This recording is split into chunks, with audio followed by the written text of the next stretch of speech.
Okay, this is my first attempt at a bandsaw box ever, and I'm going to try to make it out of birch, and I think I'm going to make it for somebody, so I got a couple days to do it. But this is a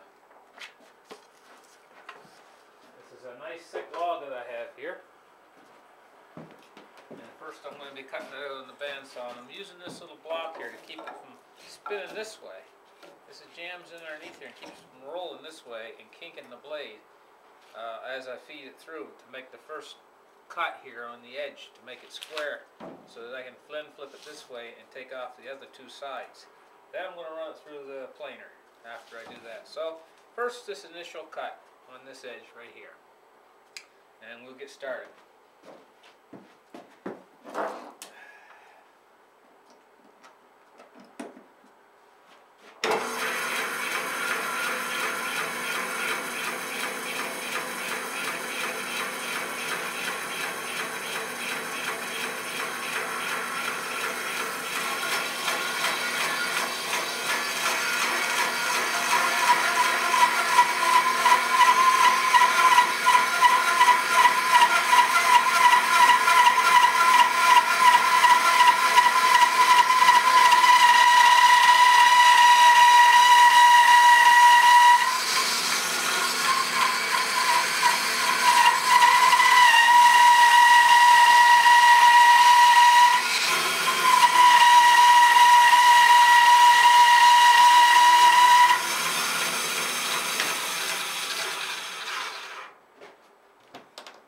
Transfer this to the back here to keep it from rolling. Got to get it in there nice and tight.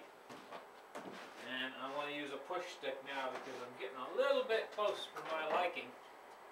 I never get my hands close to a bandsaw blade.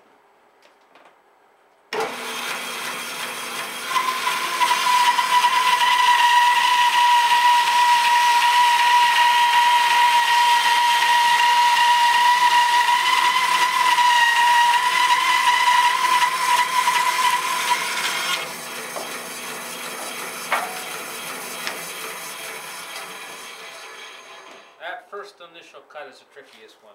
Now that you can roll it flat, you get a nice flat surface to work from. It's more of a breeze.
It's not really square, but it's not too bad.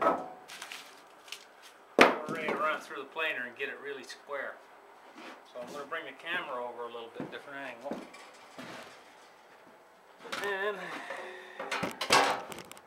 focus the planer. There we go. And now we'll get on to the planing. What we need is the highest side. Here, right here. That's the start point. So up we go.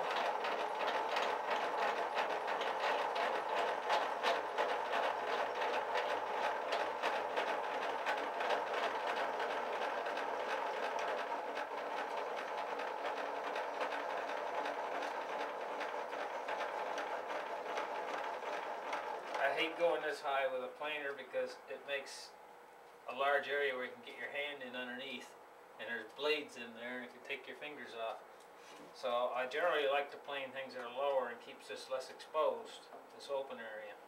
So when it gets like this and there's a large open area underneath the planer where you can get your hand in easy, I'm very careful with the planer at that point, pushing things in, that my hand doesn't go into this area here. So again, I'd probably end up using a push, some sort of a push stick. And a push stick can be anything. I mean, I just used a hammer a minute ago as a push stick, and the reason why you use push sticks is, if you notice right here, this little cut, that's where the blade grabbed the push stick. Now if I hadn't been using a push stick, that would have been my finger, and I would have needed stitches, or worse. So anyway, you always use a push stick.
I'm going to finish now going on over all four sides, and we'll have the next video as soon as I'm done squaring this up.